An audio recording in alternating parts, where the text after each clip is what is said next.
All right, so back in June, we introduced the concept of the Destiny Content Vault, an approach to evolving the game that will allow us to add new content, bring back some of Destiny's greatest hits from the past, and support Destiny 2 for years to come. As a quick refresher, when Year 4 kicks off on November 10th, Io, Titan, Mars, Mercury, and Leviathan will all enter the Destiny Content Vault to make room for Cosmodrome Return and Europa's debut. Since announcing the DCV, we know there have been a lot of questions about what's going away and how comes game systems will evolve. How game systems will evolve to reflect the more dynamic nature of Destiny 2's future. Most questions are answered by this rule of thumb: when a destination goes into the DCV, so too do its PvE activities and associated rewards. But there are some edge cases, and we want to be crystal clear with players about the details of what's staying and what's going, so there's no confusion and everyone can be prepared. Today, we're going to explore Destiny 2, what Destiny 2 will look like in November. Then we're going to spend some time helping you plan your gameplay to finish up your quests, earn your triumphs, and complete your collections before November 10th. Core activities. Up first are the core repeatable activities of Destiny 2: Strikes, Crucible, Gambit, Raids, and Dungeons. Strikes. This one is covered entirely by the standard vaulting rules, of course, of Dumb. As a destination is vaulted, its strikes enter the DCV. Available strikes on November 10th. EDZ, the Arms Dealer, Lake of Shadows. Moving into the DCV. Available strikes on November 10th. So on that column is all the ones that are staying. And then on the column on the right, moving into the DCV, are the ones that are going away. So available strikes on November 10th will be the Arms Dealer and Lake of Shadows. Those are staying. Nessus, Inverted Spire, Exodus Crash, and Incite Terminus. Two of those can go kick itself in the nuts, but whatever. They gonna keep Inverted Spire and Exodus Crash. Fuck them. All right, that's where I'm at. Well, not Inverted Spire. Was it Incite Terminus? I think it was Incite Terminus. Either way, the motherfuckers can go. I don't care about those. Takeover Shore, Word of Nothing, the Hallowed Lair, and Broodholder staying. Dreaming City, the Corrupted is staying. Scarlet Keep is staying because that's on the moon. Will of Crota is coming back, and then Europa, Redacted. We don't know what that strike is just yet. Destiny's Devil's Lair and Fallen Saber are coming out of the vault in Year 4. Cool. Moving into the DCV, strikes going into the vault are the Pyramidium, the Festering Core. Damn, we only had that for like a year. Yeah, we only had Festering Core for like a whole year. That's it. That's a shame. Titan, Savathun Song, that's going bye-bye. Mars, Strange Terrain and Will of a Thousands. Mercury, Tree of Probabilities, and a Garden World. Thank God. Garden World's not that bad, but Tree of Probabilities was some shit. Gambit and Gambit Prime. As a reminder, Gambit and Gambit Prime will be merging into a single experience when Year 4 kicks off on November 10th. The new version of Gambit will be similar to Gambit Prime as a single round face-off with tweaked blockers, heavier moat drain, and some changes to the primeval fight. So we'll give more details on these updates before the revamped mode goes live this season. Unlike strikes and other PvE content, the Year 4 Gambit playlist map selection is a best of lists and is one of those edge cases we mentioned above. We felt that it was important to keep the selected Gambit maps in rotation for the best competitive play, regardless of the destination fictional state. Available Gambit maps on November 10th: Emerald Coast, Legion's Folly, Deep Six, Neo Arcadia. Moving into the vault, Cathedral of Scars, Kel's Grave. Thank you. Cathedral of Scars was trash, and Kel's Grave was 100% trash. But what's good with you, Alpha? Note, as we perform maintenance on the activity, Gambit Prime armor perks will be depreciated. We're exploring ways to rebalance and reintroduce some of these perks as armor mods in the future. Alongside these changes, we'll be rotating some maps into the DCV while rotating popular arenas for the mode. So basically, anybody who grinded out that Gambit armor, fuck you. Let me stop saying it like that because it's kind of like mean. I know it's poking fun, and that's pretty much everybody's feeling when it comes to everything else as far as like some sunsetting and things like that. Even the same thing happened in Year 1 when Armor 2.0 was getting put out, and basically we farmed for all these Armor 1.0, all this 1.0 armor with perks and stuff that we wanted, and we had to give it up for Armor 2.0. Not necessarily, we didn't really have to give it up, but we chose to give it up.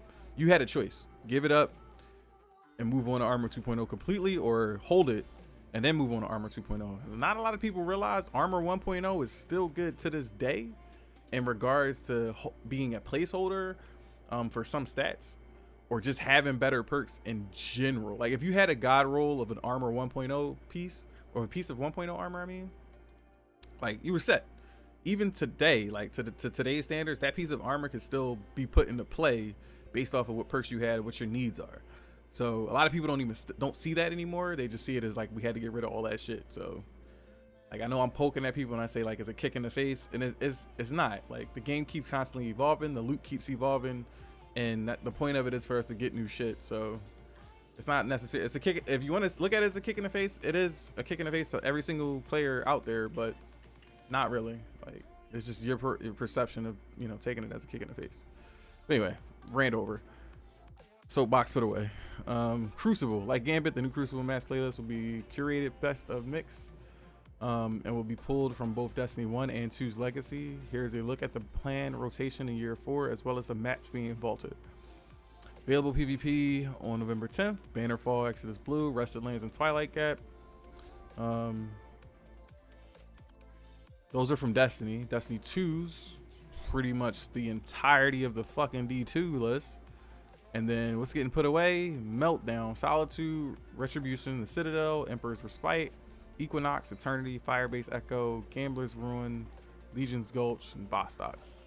I haven't even seen those, to be honest. Like I feel like they've already taken them out of rotation, unless they're only in specific game modes.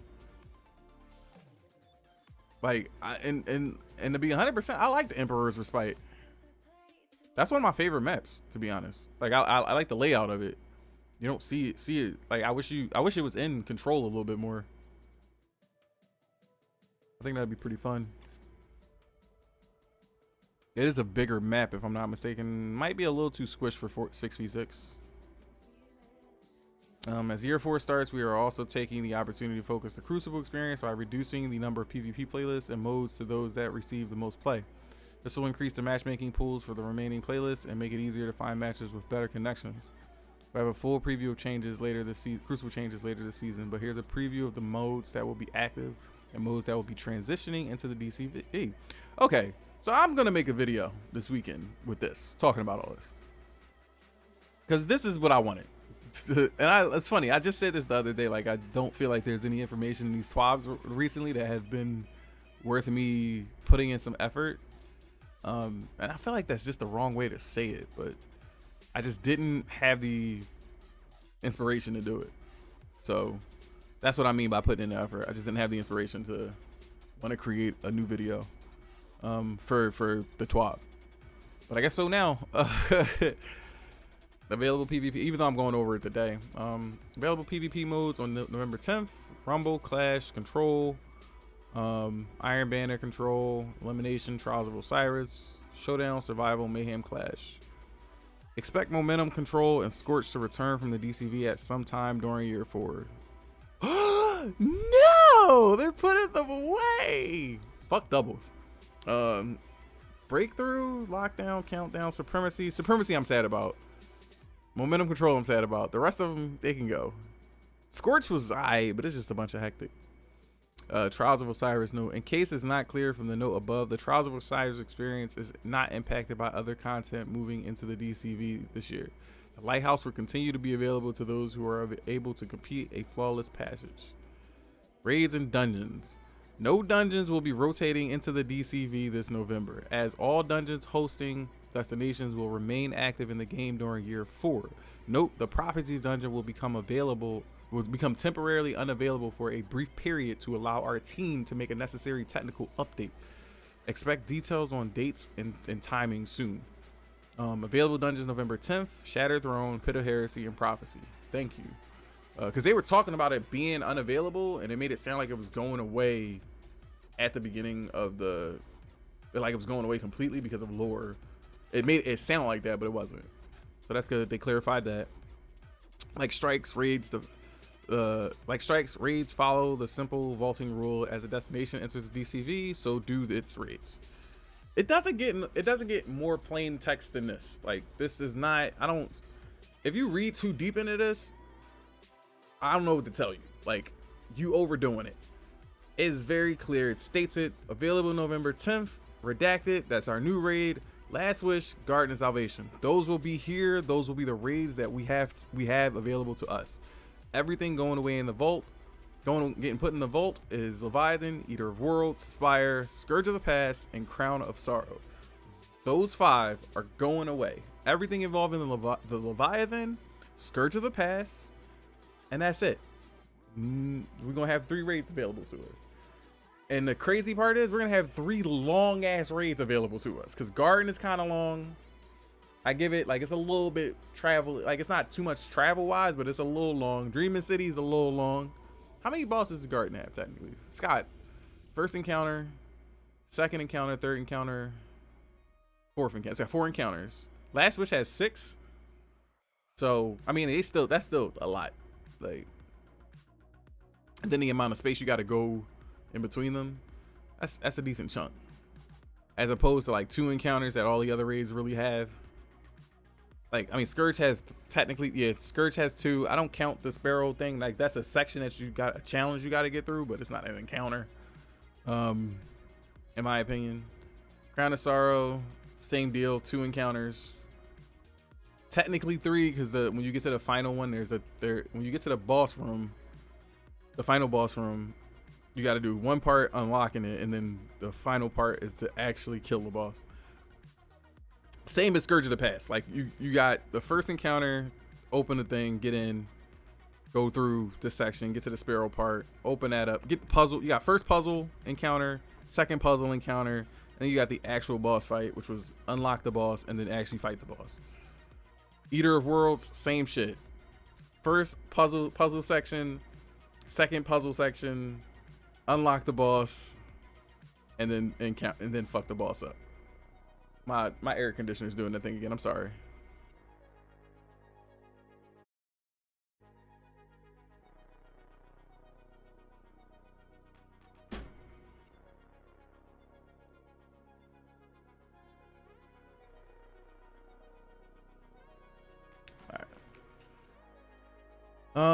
Anticipating players would want to grab the coveted raid rewards and triumphs before they enter the vault. This year's Moments of Triumph currently features the 5 raids being added to the DCV, with the reward lockouts removed to make grinding them extra, well, rewarding. If you're looking to earn your raid ring, Moments of Triumph seal, or just finish collecting the last few items for your collection, you have the rest of the season to jump in with your friends and close out strong. Damn, I wish they would, maybe they're going to talk about it next. I wish they kind of would break down certain rewards. Like, they've already talked about Anarchy, Teraba, and 1K, amped up drop rates for that. What about the Catalyst stuff? Like the Sleeper Catalyst, the Aquarius Catalyst, what's the other one? Colony, I think. Somebody else's Inspire Stars. Like Sleeper Spire Star. Telesto. Telesto has a Catalyst in one of the raids too. Telesto's Eater of Worlds, Sleeper Spire Stars, and then the regular Leviathan is Aquarius. We also plan to bring the Vault of Glass out of the DCV and into Destiny 2 for the first time at some point during year 4. Completing your collection, exotic quests. As content enters the DCV, there will be some exotic quests that can obviously no longer be completed in their original forms. Those quests will be retired on November 10th and in complete progress abandoned. If you want to acquire these exotics via their original quests, do so prior to the end of the season of arrivals. Sturm, Mida Multi-Tool, Rat King, Legend of Aquarius, Sleeper Simulate, Polaris Lance, Worldline Zero, Ace of Spades, The Last Word, Le Monarch, Jotun, Izanagi's, Thorn, Lumina, Truth, and Bad Juju. None of these legacy exotics are being retired from Destiny 2. The original acquisition journeys are simply entering the DCV alongside their supporting destination and activity content. We still want new and existing players to be able to earn these legacy exotics, so starting in year 4, any exotic tied to a quest that has been vaulted like these listed below will now become available through a new memorial kiosk Same thing we got in D1, situated among the vault kiosks in the tower.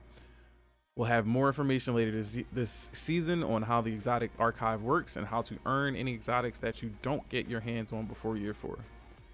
Now, you may be asking, hey, what about catalysts previously acquired through the content that's now in the DCV? Here's a list of catalysts that are going in the DCV and will be unavailable to earn starting in Season 12. Ace of Spades, Black Talon, Borealis, Cerberus, Coldheart, Colony, Crimson, Darcy, Ariana's Vow, Fighting Lion, Four Horsemen. That's the whole list right here. One's going away. Bad Juju, Huckleberry, Izanagi's, Legend of Acreus, Polaris Lance, Skyburner's Oath. Skyburner's is attached to something. Skyburner's Oath, Telesto, Sleeper Summon, just like I said, Outbreak Perfected, Whisper of the Wyrm, and Warline 0. If you have these catalysts already equipped and your objectives completed, you can continue using them at your leisure. If you already have any catalysts with an asterisk, make sure you finish completing the necessary objectives to apply it, as the objective will no longer be available at the end of the season of arrivals.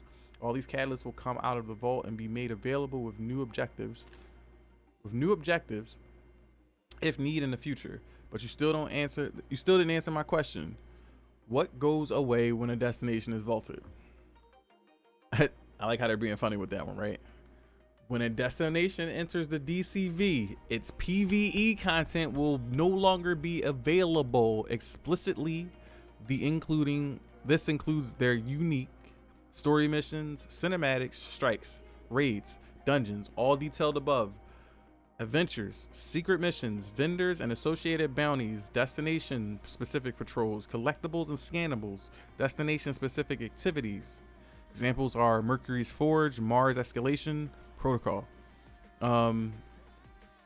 Freely roaming the destination themselves, exploring lost sectors, etc. What will new Guardians experience if the Year 1 campaigns are going away? With some of the core Year 1 destinations entering the vault, it's true that the free-for-all players, Red War, Curse of Osiris, and War My campaigns will no longer be available. We are building a new expanded Guardian origin story on the Cosmodrome that will launch alongside Year 4 and will be available to all Guardians to play. It is designed to introduce you to the world and mechanics of Destiny and prepare you to play the action MMO game we all enjoy. The Forsaken and Shadowkeep story campaigns will still be playable in Year 4 for owners of those expansions. What's happening to the Whisper and 0 Hour missions and their exotic rewards? The Whisper is entering the vaults. What the fuck? There was something on my damn microphone. Okay. The Whisper is entering the vault alongside Io, and so too is 0 Hour. Given the old tower was part of the Red War campaign, and which is also entering the vault, their exotic weapon rewards will not be acquirable until we find a new way to reintroduce them. So if you're keen to get them, make sure you do that now. Meaning, starting next week, I have to do these, because I'll only have a month to do it. I believe one of them is like 5 weeks. Or not 5 weeks. No, that's Izanagi's and all them shits, or Jotun and shit. Those bitches, new. With the Forsaken campaign, Tangled Shore and Dreaming City sticking around after Beyond Light's launch, does that mean other Year 2 seasonal content will remain playable in the Year 2? In the Year 4? No. The Year 2 seasonal content, including Forages, Reckoning, and Menagerie, will be entering the DCV on November 10th. Be sure to experience that content and mark the final items off your collections and checklists before they are vaulted. Here's a cheat sheet of what to complete. Black Armory, 801, Season of the Forge quest, Gambit Prime, Reckoning, and Season of the Drifter quest, Benedict 66. Fuck. Why are you like hovering? What the hell was that? I just like smashed a bug. I hope not.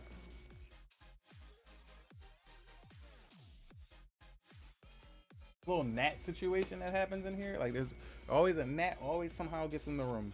Always. So freaking annoying.